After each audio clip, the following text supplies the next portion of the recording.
empezar. El día del Señor ha llegado. Como dice la imagen, el día del Señor vendrá.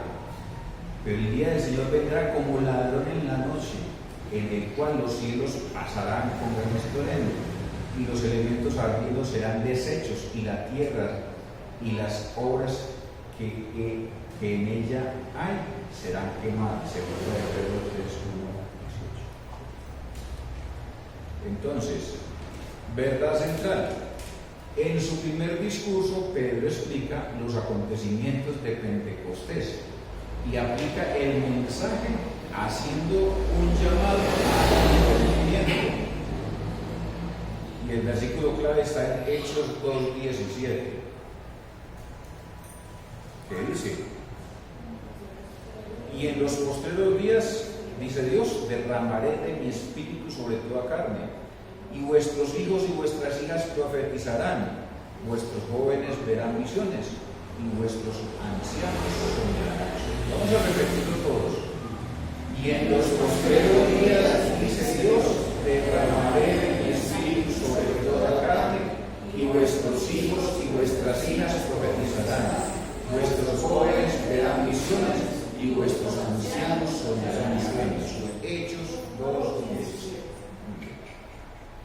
Entonces, hoy vamos a estudiar primero el discurso de Pedro, que está en Hechos 2, del 14 al 28. Segundo, un llamado al arrepentimiento, que está en Hechos 2, del 36 al 42. Y por último, la vida de los primeros cristianos, que está en Hechos 2, del 43 al 47. Entonces vamos a empezar con el primero, el discurso de Pedro. En su primer discurso, Pedro explica con citas bíblicas el fenómeno de distintas lenguas y presenta pruebas bíblicas de que Jesús es el Mesías. Y dice Hechos 2:14.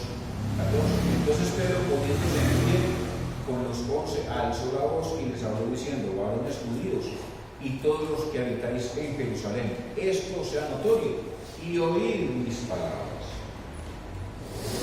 Entonces Pedro se puso en pie ante la explicación errónea del fenómeno de lenguas y la difamación de los discípulos por algunos judíos. Pedro no vacila en responder.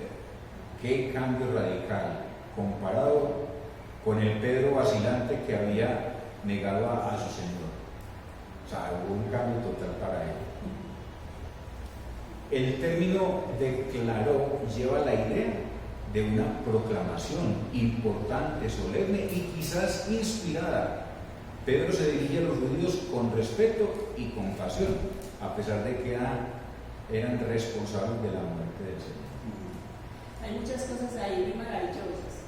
Tenemos que tener en cuenta que el Señor tenía sus planes desde antes de la fundación del mundo. Según nos dice Efesios, dice: bendito sea el Dios y Padre de nuestro Señor Jesucristo, que nos bendijo con toda bendición espiritual en los lugares celestes en Cristo, según nos escogió desde antes de la fundación del mundo. Entonces, ese proyecto que Dios tenía para levantar su pueblo, su iglesia, se iba a acordar a pesar de los judíos, porque los judíos, ellos recibieron las leyes, las normas que Dios quería que enseñaran a todas las naciones, pero ellos no lo hicieron. Entonces el Señor ya cumple con su otra programa que él tenía y manda a su hijo. Este Pedro, como dice ahí mismo, no es el mismo que nosotros conocimos. Este Pedro era alegador, inconforme, fuerte cuando no debía de serlo y cosas así por el estilo, pero de eso no quedó nada. Llegó la obra del Espíritu Santo, que ya había sido desde antes para los profetas, había ido metiendo el Señor los versículos por ahí, porque el pueblo que no era pueblo vio gran luz, porque un niño nos es nacido, y todo esto lo fue diciendo, pero nunca les dijo a los profetas cómo iba a suceder. Joel es uno de ellos.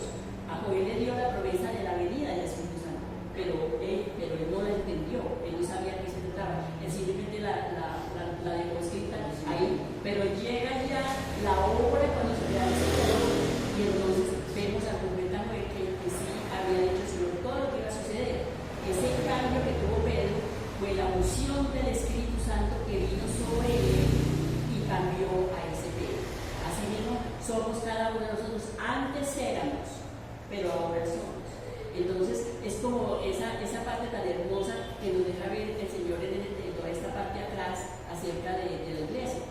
porque el Señor todavía no le había dicho a nadie cómo iba a formar su iglesia. Así es.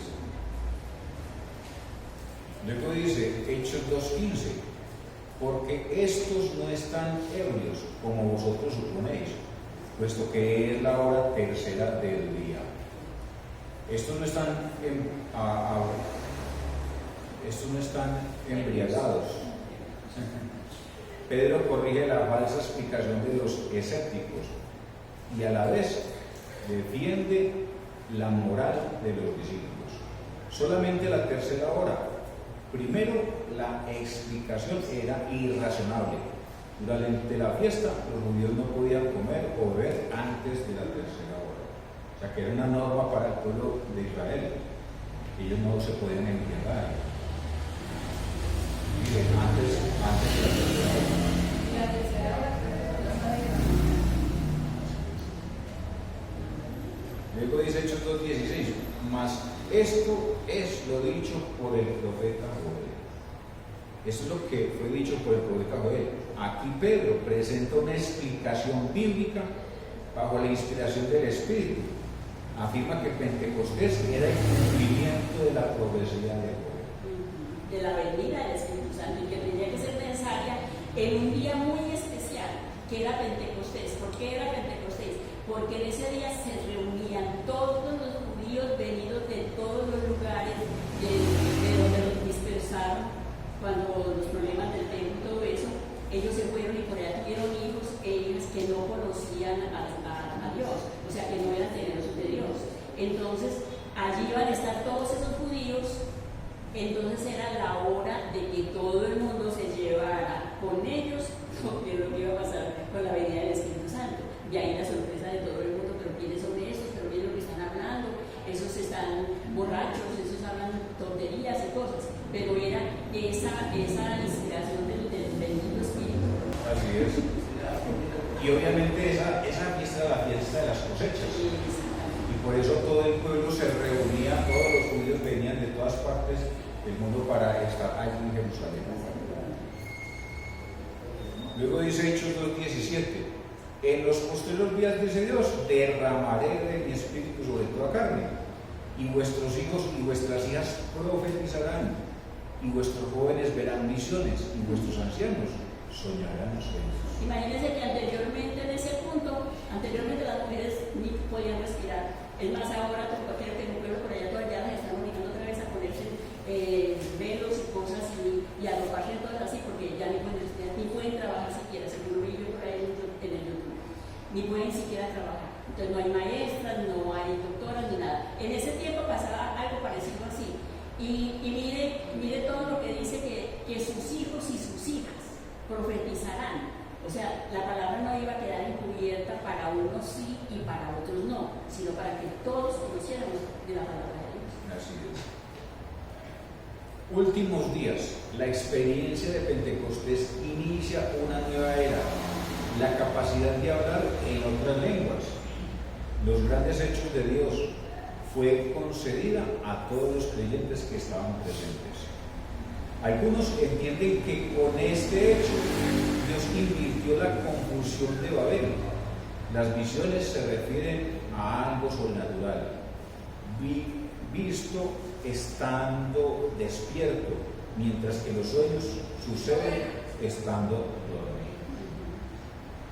Sí, ahí lo lastimoso de todo es lo que se ha hecho por interpretar ese tipo de cosas, porque la palabra no quedó encubierta. La palabra ya la tenemos cada uno en las manos y no tenemos disculpa absolutamente de nada, de ir a pensar que nos van a interpretar sueños, de que nos van a decir esto, que más allá. No necesitamos que nadie nos diga nada espectacular, porque ya tenemos la palabra, somos culpables de si la leemos o no la leemos. Luego dice Hechos 2:18, y de cierto sobre mis siervos, sobre mis siervas, en aquellos días derramaré de mi espíritu y profetizarán. Aquellos días señalan el comienzo de los últimos días. En el plan de Dios, completamente Pentecostés, profetizarán. Es lo que los discípulos hicieron. Proclamaron los grandes hechos de Dios, Profetizar significa hablar hacia afuera. El mensaje de Dios bajo inspiración no es sinónimo de predecir, pero puede incluir predicción. Es llevar el mensaje de la palabra del Señor hasta a quien tengamos a nuestro alrededor, a quien quiera escuchar, ¿sí? A quien quiera escuchar. Se la debemos decir porque ya las profecías están aquí listas para que nosotros las contemos.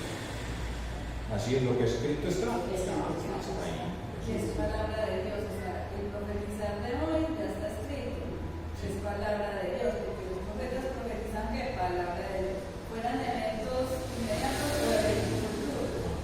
Entonces la palabra de Dios está escrita, el que la enseña está profetizando, porque profetizar no es adivinación, o sea, lo que hacen hoy otras iglesias es adivinar, porque le quiere decir a la gente, Dios me dijo que le dijera, como si Dios no leyera la Biblia. Eso es adivinación, y ahí no está Dios, esas cosas no son de Dios. Profetizar es hablar palabra de Dios que ya está escrita y es la que hablamos nosotros. Así es. Luego dice Hechos 2:19. Y daré prodigios arriba en el cielo y señales abajo en la tierra, sangre y fuego y vapor de humo. Esa parte de ahí, lo que es señales abajo en la tierra, sangre y fuego, no va a llegar.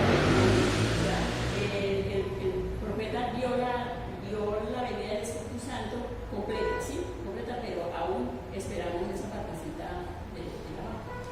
Dice, prodigios y señales son términos que se refieren a obras sobrenaturales de Dios. El primero ha hecho asombrosos, y el segundo ha hecho que apuntan a una realidad más allá de sí. Las señales apuntaban a Jesús como el Hijo de Dios. Prodigios y señales. Y daré prodigios arriba en el cielo y señales abajo en la tierra, sangre y fuego y vapor de humo. Los prodigios. Hechos 2:20. El sol se convertirá en tinieblas y la luna en sangre antes que venga el día del Señor, grande y manifiesto.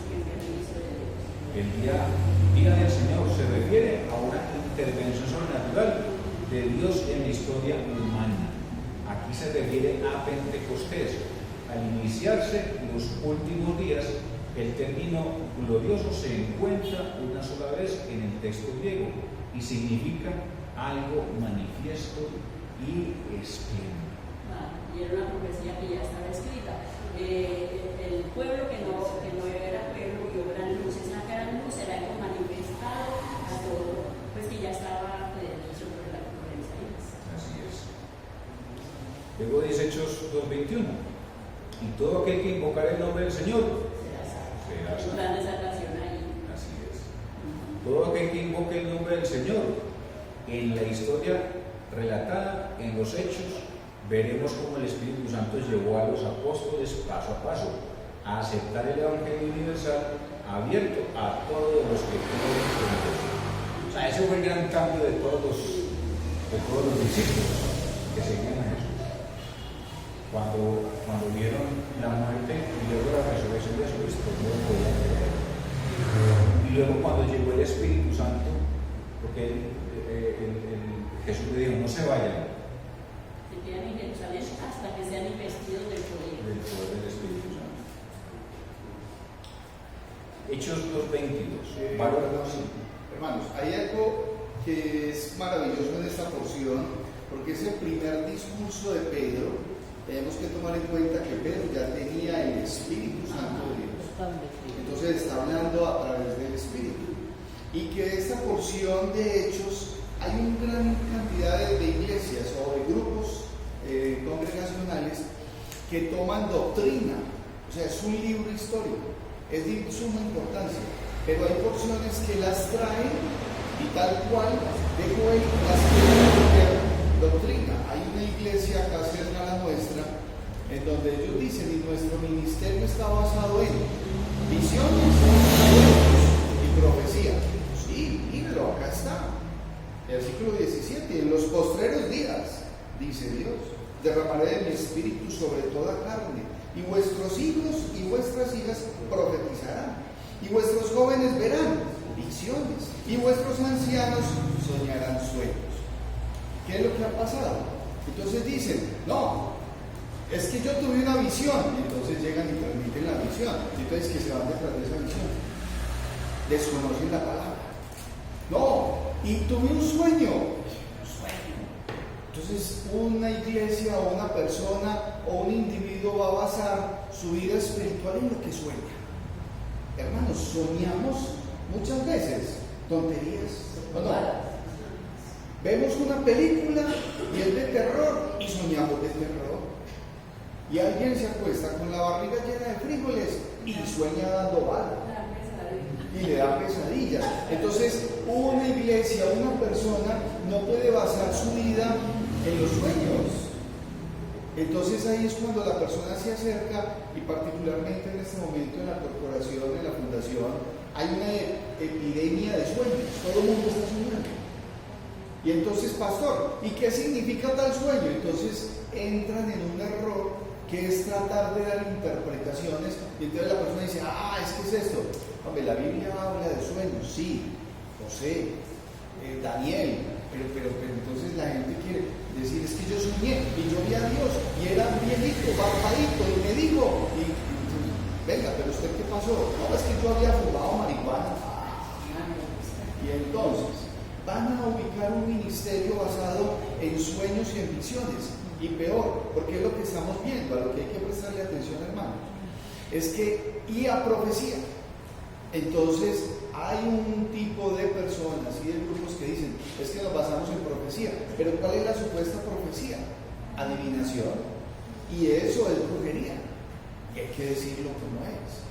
Entonces hay que prestar una especial atención, porque es que el discurso de Pedro es de suma importancia, y es traído de Joel. Quieren traer algo que estaba en el Antiguo Testamento, que vinculaba algo que son palabras simples, porque hay una palabra profética segura, y es la que tenemos, ¿sí? Ahora, en el anterior, en el 21, y dice, y todo aquel que invocar el nombre del Señor será salvo. Entonces hay una gran cantidad de grupos que dicen, usted simplemente diga el nombre del Señor Jesucristo y ya. Eso es misticismo. Entonces viene una era de gnosticismo que dice, mire, usted lo único que tiene que decir el nombre del Señor y ya. No, es que la cosa no es tan sencilla. Pero obviamente está en la palabra de Dios, pero eso lo vuelve en una doctrina, lo que implica seguir al Señor Jesucristo. Porque es que la persona que estaba diciendo es que el que invoca el nombre del Señor Jesucristo era porque lo hacían con convicción. Hoy, hermanos, miren, es triste. Hasta el borracho pasa y le dice a uno, pastor, que el Señor lo bendiga. Wilson, ¿por qué es aquello mío? No, me acuerdo de muchas cosas que yo en mi anterior vida decía, pues, y eso es una locura, porque todo, ya ahorita sabemos que Dios que le pague. ¿Qué más quiere todo lo que ha pagado Dios por nosotros? Sí. Y entonces es una cosa más cosas. Pero miren, hermanos, que son una serie de aspectos que están en la palabra de Dios, sí. Pero hay personas guiadas y ansiosas de que vayan y que les digan profecía, les dicen mentiras, tonterías, son adivinaciones. Hombre, dígale lo que dice en la palabra de Dios. Esa es la profecía. Tenemos la palabra profética más segura, a la cual hacéis bien en estar atentos. Entonces, que cuando hay unos grupos que toman porciones y de esa porción, más aún de hechos, hacen doctrina especialidad. Muchas profecías que les dicen se les cumple, pero no es de parte de Dios. Es que Satanás tiene el poder limitado y los engaña para que sigan detrás de esas falsas enseñanzas. Perdón, y hay algo más en el versículo 20, porque hace algunos años una persona me frenó y me preguntó sobre eso, y dice el sol se convertirá en tinieblas y la luna en sangre. Entonces, mire, es que hoy es luna de sangre. Y entonces, y no levantar y no temblar. Y entonces se va a acabar el mundo. O sea, ¿cómo toman unas porciones de la palabra de Dios y las manipulan? Qué importante es poder tener un espacio donde, a ver, sí, lo dijo el apóstol, pero ¿qué es lo que significa? Sí. Hay algo que tenemos que tener mucho cuidado, es con la lectura de la palabra del Señor y con lo que enseñamos y cómo lo enseñamos. Tenemos la palabra de Dios que está escrita y debemos mostrar la palabra tal y como está ahí. Y en la explicación no llevarlos a imaginarse cosas, sino si voy a pasar a otro tema, voy y muestro la palabra del Señor, mire cómo dice aquí, cómo dice aquí, cómo dice acá, porque ahí es donde salen las falsas doctrinas. No, es que el hermanito me dijo tal cosa y él me argumentó esto y esto y esto, pero no tiene nada que ver con el texto ni con el contexto, y entonces se hace todo un pretexto. Entonces no es así, nosotros tenemos que tener mucho cuidado cuando enseñamos la palabra y documentarla con la misma palabra, que sea verdadera como el Señor nos manda, porque Dios va a demandar a nosotros el mal uso que hagamos sobre la palabra de Dios. Hechos 2:22 dice: varones israelitas, oíd estas palabras. Jesús Nazareno, varón aprobado por Dios entre vosotros, con las maravillas, prodigios y señales que Dios hizo entre vosotros por medio de él, como vosotros mismos sabéis. La segunda parte de su mensaje, Pedro comprueba que Jesús es el Mesías, el Hijo de Dios. Presenta tres pruebas. Primero, sus milagros. Segundo, su resurrección. Y tercero, el testimonio de David. El título Jesús de Nazaret se encuentra en varias veces en los Hechos. Acreditado significa exhibido, tal cual pretende ser los términos hechos poderosos, maravillas y señales, cada uno con un matiz de significado distinto. Se refieren a los milagros de Jesús. Solo aquí en 10:38 se encuentran referencias. Fuera de los evangelios, a los milagros de Jesús eran evidencias que había llegado a la edad mesiánica.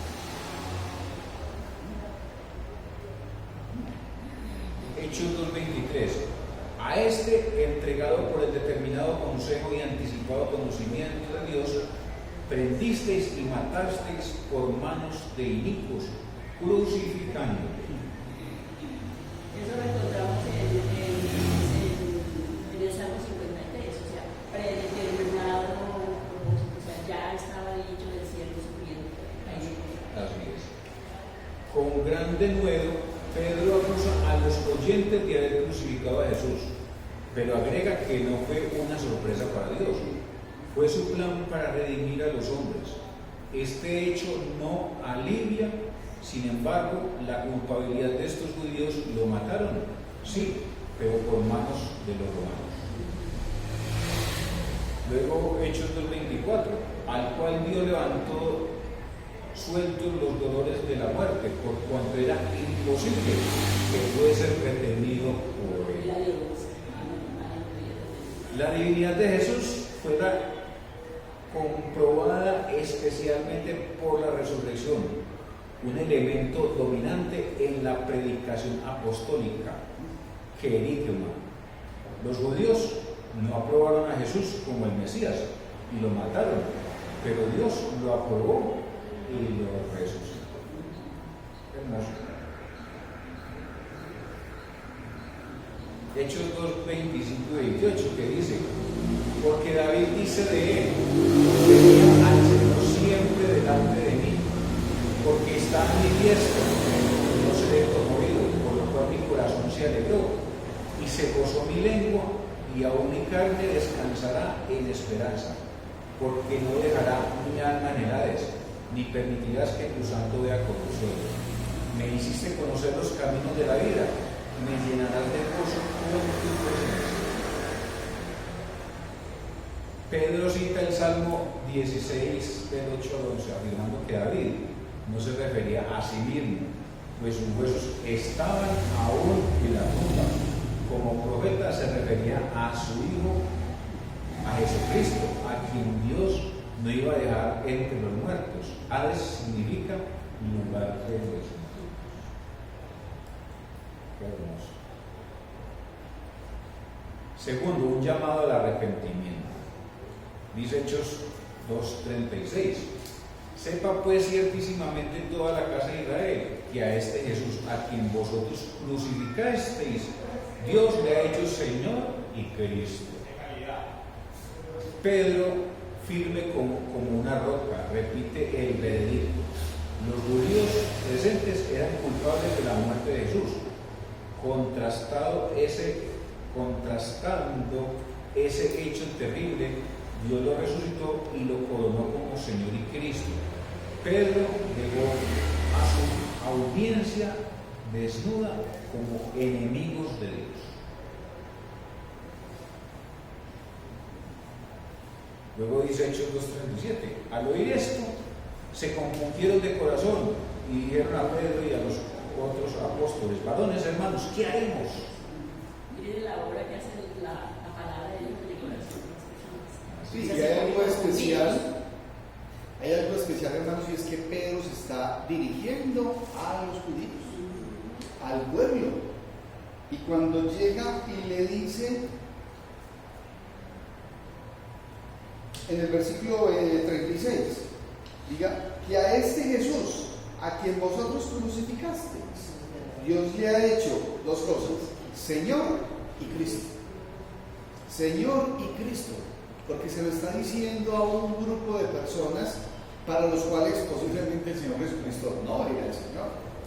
Y les era raro. Y el Cristo es ese Mesías esperado, el Cristo.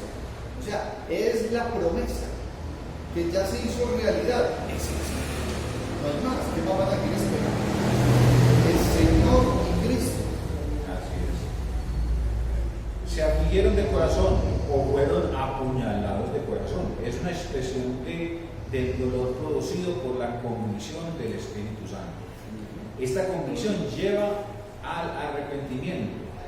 Hermanos, es notable que los judíos que crucificaron a Jesús aquí llaman a sus seguidores hermanos. ¿Qué haremos? En efecto, estaban rogando consejo espiritual de cómo evitar la culpabilidad de sus terribles acciones. Hechos 2:38. Pedro les dijo: arrepentíos y bautícese cada uno de vosotros en el nombre de Jesucristo para perdón de los pecados y recibiréis el don del Espíritu Santo. Pedro contesta. Ahí les da prácticamente lo que nosotros hacemos cuando hacemos el discipulado, ¿sí?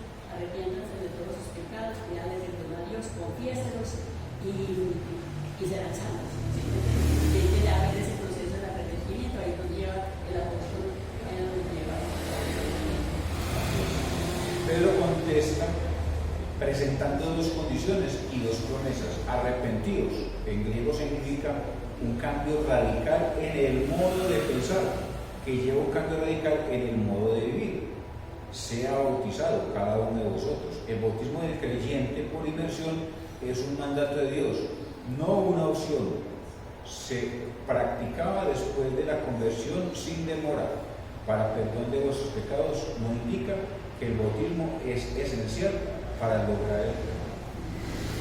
Sí, hay algo, hermanos, y este versículo en particular ha sido de mucha controversia, porque hay unas líneas doctrinales que lo han tomado literal, y cuando nos sentamos a conversar, si es que se puede conversar, o a compartir con un hermano que es unitario, entonces de repente él dice: es que mire lo que aquí está, pero el que les digo, arrepiéntanse y bautícese cada uno de ustedes en el nombre del Señor Jesucristo. Por eso la línea unitaria dice que bautice solamente en el nombre del Señor Jesucristo y desconoce lo que el Señor Jesucristo dice en Mateo 18:19. Ahí la tenemos. Por tanto, id y haced discípulos a todas las naciones, bautizándolos en el nombre de ¿qué? Del Padre, del Hijo y del Espíritu Santo. Esa es la fórmula. Hay una supremacía. El Señor Jesucristo tiene la supremacía. Él lo dijo.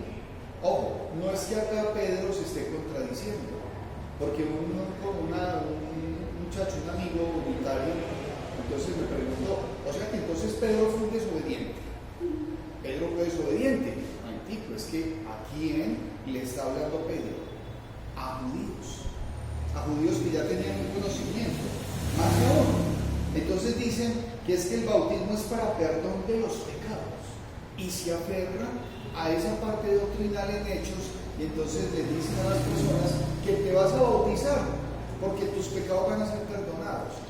Y entonces ahí es donde una señora indígena nos dijo, yo quiero que me bautice a Claudia, pero que me la bautice en el río Cartama. ¿Para qué? Para que los pecados se le vayan. Entonces entran a un misticismo que no es así. Para que, ojo, y recibiréis el don del Espíritu. El Espíritu Santo de Dios se recibe en el momento en que la persona recibe al Señor Jesucristo y se bautiza porque ya es discípulo, y los pecados los perdona el Señor en confesión. Porque entonces dicen, a mí ya me bautizaron, yo ya no tengo pecado. Y más de uno sale a decir eso. Yo ya no tengo pecado porque a mí me bautizaron para perdón. Yo sigo viviendo, pero ya me los perdonaron. No, hombre, tome su vida cristiana con seriedad. Esta porción es maravillosa, ese versículo es para compartir. Y cuando estamos juntos como iglesia, hermanos, debemos de saber que hay otras personas que toman esta porción como una línea doctrinal, desconociendo muchas cosas de la palabra de Dios, y no se puede hacer así. No se debe. Tal interpretación contradice el testimonio uniforme de las Escrituras. Ningún rito exterior de por sí puede producir un efecto espiritual interior. El léxico griego admite la siguiente traducción de la preposición para, que es eis en griego: arrepentíos y sea bautizado a causa de la remisión de vuestros pecados. Compárese la misma preposición en Mateo 12:41, que dice traducido ante. ¿Quién tiene Mateo 12:41?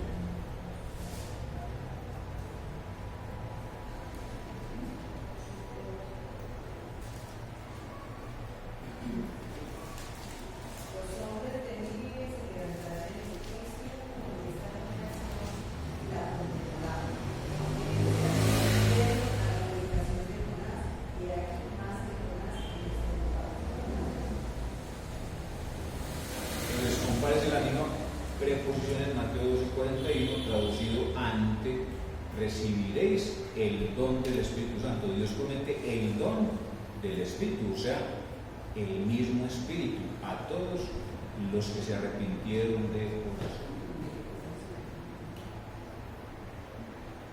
Luego dice Mateo 39, 2:39 y 40. Porque para vosotros es la promesa, y para vuestros hijos, y para todos los que están lejos, para cuantos el Señor nuestro Dios llamare. Y con otras muchas palabras testificaba y les exhortaba diciendo: sed salvos de esta perversa generación. Pedro asegura que la promesa del Espíritu Santo es para todo creyente, sin excepción, aún para los que están lejos. Quizás Pedro pensaba que se refería a los judíos, pero seguramente el Espíritu estaba refiriéndose a todas las naciones. Dios llama primero a la salvación. Luego dice Hechos 2:41. Así que los que recibieron su palabra fueron bautizados, y se añadieron aquel día como 3,000 personas. Fueron añadidas. Lucas presenta el modo de entrar en la iglesia primitiva. Primero, recibir el mensaje apostólico, y segundo, ser bautizado. 3,000 personas fueron bautizados ese día. Hay algo muy particular, y es que es el inicio de la iglesia. A mí me parece muy maravilloso todo esto que hemos leído, porque, a ver, durante muchos años yo siempre he salido de la iglesia y de la iglesia y de la iglesia.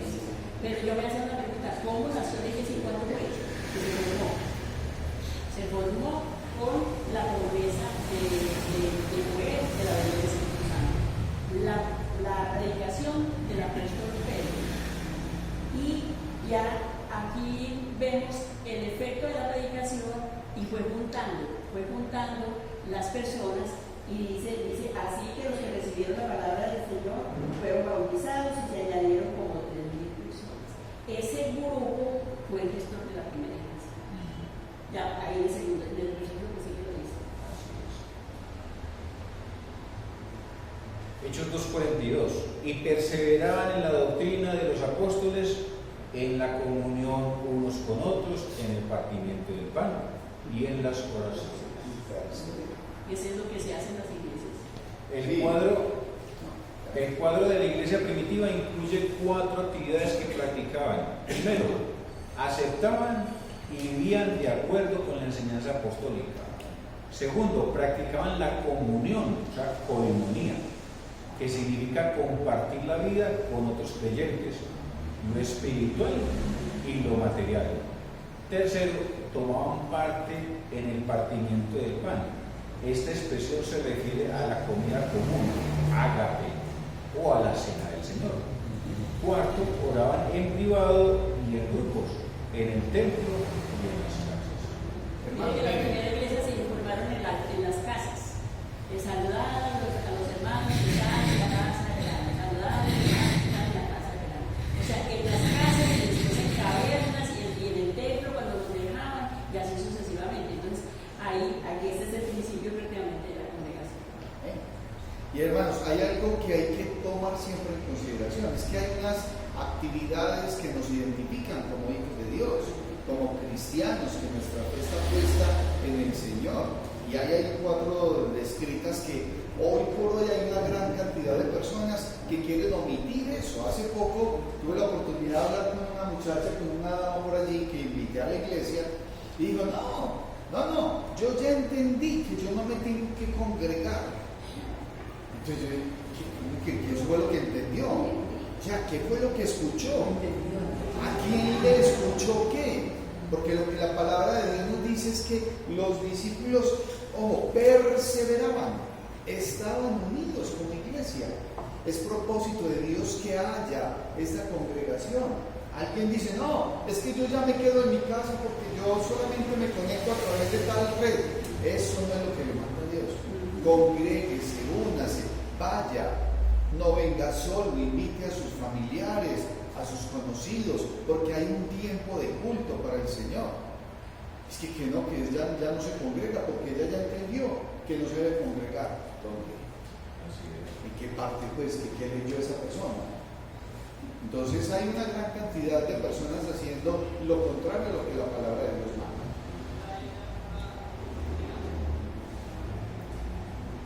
Lucas repite y amplía la descripción de la vida en la iglesia primitiva.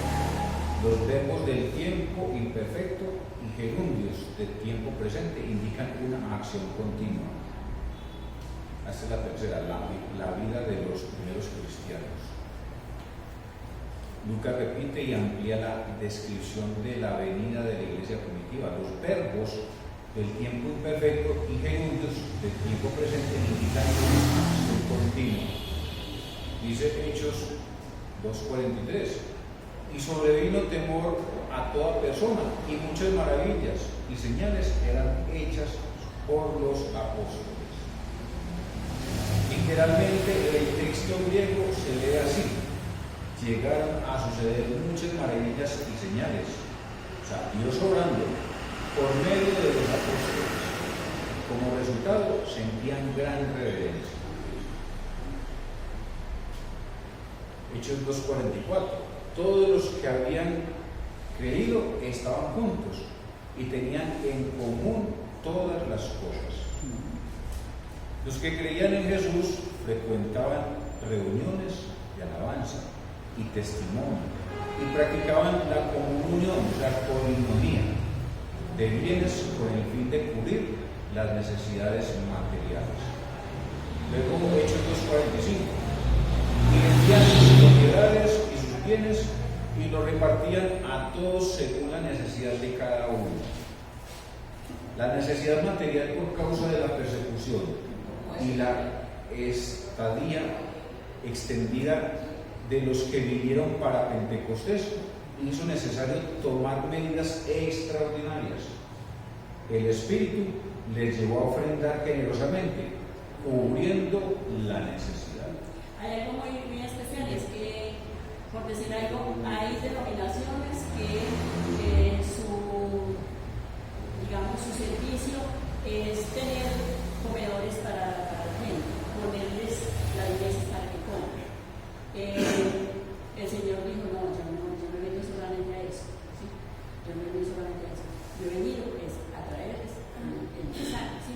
Entonces, el hecho de que aquí dice que compartían y todo era por las circunstancias en que estaban, porque eran perseguidos de un lado a otro, la gente estaba buscando el conocimiento de la palabra y cuando se reunían, entonces compartían todo lo que tenían.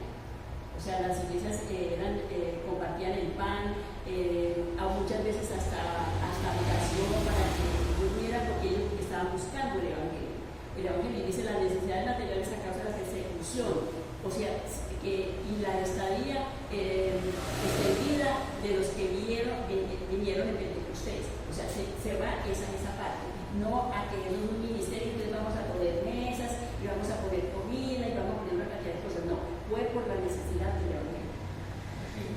Y eso es lo que normalmente, por ejemplo, las iglesias menonitas nos dan los comedores para que la gente tenga alimento, invitan a muchos. Y eso es bien, eso es bueno, pero pues no es como el tema de necesidad en la enseñanza de la doctrina. Sí, hay algo, hermanos, y es que en las funciones de la iglesia hay una parte que es la parte social. En la medida en que la podamos hacer, la vamos a hacer. Y no solamente eso, sino que es de gran bendición. Es de gran bendición. No podemos pasar desapercibidos frente a las necesidades de alguien, pero el Señor nos dará sabiduría en eso, porque la prioridad es presentar al Señor Jesucristo. La razón de nuestra iglesia es una razón espiritual, no somos una razón social, porque realmente la parte social es tan supremamente amplia que requeriríamos cantidad de recursos para poder cubrir algo. Nada más decir que le vamos a dar un almuerzo a los habitantes de calle Copacabana, un día a la semana, ya pues haga eso. Eso es todo un evento. Ahora, hay algunas partes y personas que toman porciones literales. En el versículo 45, si yo lo leo, dicen, y vendían sus propiedades y sus bienes, y lo repartían a todos según la necesidad de cada uno. Entonces, han habido personas que toman esa porción literal y la enseñan, y entonces le dicen a los hermanos, vayan y vendan todo. Lo que el Señor le dio a su casa, vaya a quitar y traiga, porque aquí vamos a repartir. Hace poco vino una persona que compartió con nosotros un tiempo, y esta parte para él es literal. Y él espera que se venda todo para que le cubran sus necesidades. Y hay que tener especial cuidado. ¿Sí? ¿Por qué razón? Porque podemos apoyar una necesidad del hermano, ¿sí? Hasta donde sea posible.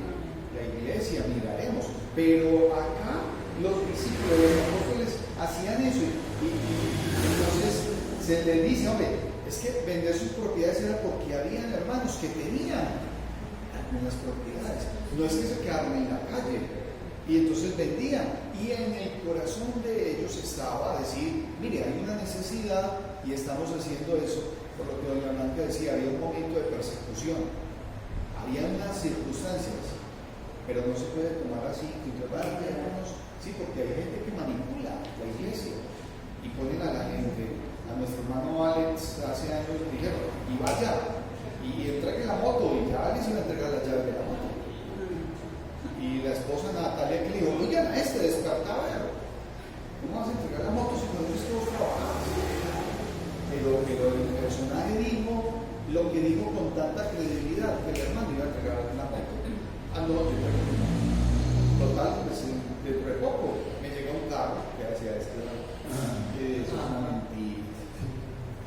Bueno, dice Hechos 2:46, y perseverando unánimes cada día en el templo y partiendo el pan en las casas, comían juntos con alegría y sencillez de corazón.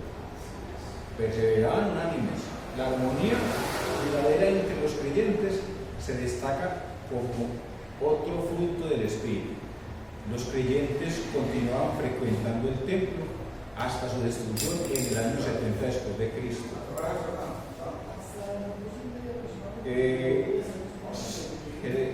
J.C. Sánchez, en griego, se usa una vez en el Nuevo Testamento y significa no áspero o listo. Aquí significa más bien generosidad. Luego dice Hechos 2:47, alabando a Dios y teniendo favor con todo el pueblo, y el Señor añadía cada día a la iglesia los que habían de ser salvos. Ese es mi versículo favorito. Porque mire, todo este trasfondo que hemos traído, y dice, alabando a Dios y teniendo favor con el pueblo, el Señor añadía cada día a la iglesia los que habían de ser salvos. O sea, es el que añade a la congregación los que han de ser salvos. Entonces, todo ese trasfondo de la venida del Espíritu Santo y de Pedro, esa fuerza vital de él, el trasfondo es para formar ya lo que estaba prometido en las escrituras desde antes de la fundación del mundo.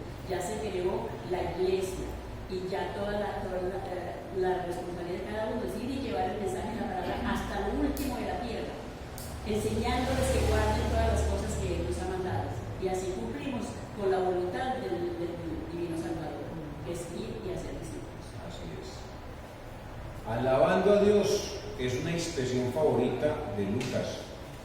Se usa 2 veces más en el Nuevo Testamento. A favor de todo el pueblo. Ellos, como su maestro, del favor de parte del pueblo por su buena conducta, dentro y fuera de la iglesia. Como resultado, cada día se integraban nuevos hermanos a la comunidad. Y se llamó por primer vez la iglesia, aparte de cuando el Señor le dijo a Pedro, y quien dice que Jesús lo que es Cristo, el Hijo del Dios viviente. Lo bienaventurado eres Pedro, porque no te eliminó carne ni sangre, sino mi Padre que está en los cielos. Y sobre esta oración que hiciste, se formará mi iglesia. De la iglesia es de Dios, la iglesia somos nosotros, todos nosotros, y por eso tienen un movimiento, por eso es que todos debemos de ir y hacer, y congregarnos, y amarnos, y cuidarnos, porque tiene movimiento, este cuerpo del cual la cabeza es Cristo. Y la roca es Cristo. Porque Pedro significa Petra, y es roca, pero la roca es Cristo. Sí, hay algunas personas que por ser humanos, por ser seres humanos, entonces dicen, es que yo soy cristiano. ¿Por qué? Pues porque soy un ser humano. ¿Sí? Pero resulta que ser cristiano es porque me identifico con la persona de Cristo. Entonces, cuando en algún momento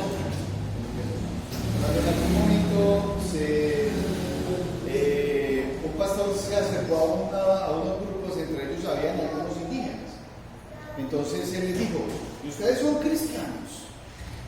Entonces ellos dijeron, sí, claro. Entonces él preguntó que cuál era la fe. Y entonces definitivamente su fe no era cristiana. Entonces uno de las personas se levantó y dijo, ¿entonces qué soy yo pues? ¿Un animal? ¿Un animal o qué? No, es que yo soy cristiano. Yo soy un ser humano. No por ser un ser humano se es cristiano. Es porque se tiene esa identidad por el Señor Jesucristo y porque se ha recibido al Señor Jesucristo. De lo contrario, pues es una criatura. Es una criatura, es un ser humano. Así es. Los que habían de ser salvos, literalmente se traduce los que estaban siendo salvos. Por lo tanto, este texto no enseña la doctrina de la predestinación. Es el Señor quien salva y añade a la iglesia a los que creen. Las iglesias locales deben recibir a los tales también, sin demora. Aplicaciones de estudio. El Espíritu Santo da valor para testificar. Testificar con poder del Espíritu. Cuando hubieron orado, el lugar en que estaban congregados tembló, y todos fueron llenos del Espíritu Santo y hablaban con, de nuevo, la palabra de Dios. Hechos 4:31. El temor y la timidez son obstáculos comunes para testificar, pero se superan cuando el Espíritu llena y controla al creyente. Segundo, la mejor manera de contestar la crítica es con respuestas lógicas y citas acertadas de la Biblia. Dice esta imagen, la crítica en la Biblia: mis entrañas se alegrarán cuando tus labios hablen con rectitud. Pedro 23:16. Resucitó la Biblia al rechazar las tentaciones de Satanás. Tercero, la actitud correcta para ganar a los enemigos es mostrarles respeto y amor. ¿Cómo amar a tus enemigos? Siendo amable, respondiendo los insultos con bien, orando por ellos, perdonándolos, dando sin esperar nada a cambio y mostrando compasión. Pedro usó este término de respeto y amor al dirigirse a los que habían crucificado a Jesús.